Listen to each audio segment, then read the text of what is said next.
आता रव्याची भाकरी करता।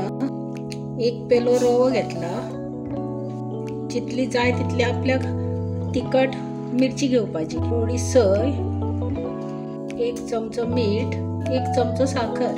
आता सगळे ते मिक्स करून घेता, मातशे उदक घालून कालून घेता। आता कालून झाले आसा, आता हाजे 2 भाग करता आणि थापून घेता कायलीर।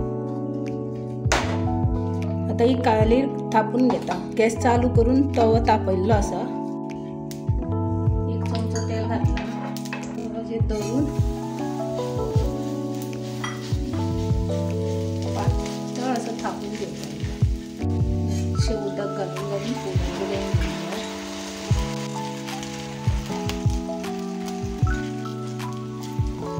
अशे तरेन मातशें उदक लावन थापून घेवपाक जाय, एकदम पातळ केली की बरी जाता ती।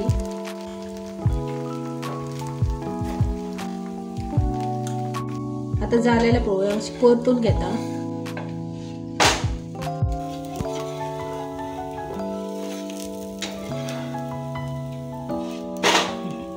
आता रव्याची भाकरी जाल्ली आसा, गॅस बंद करता, काढून घेता।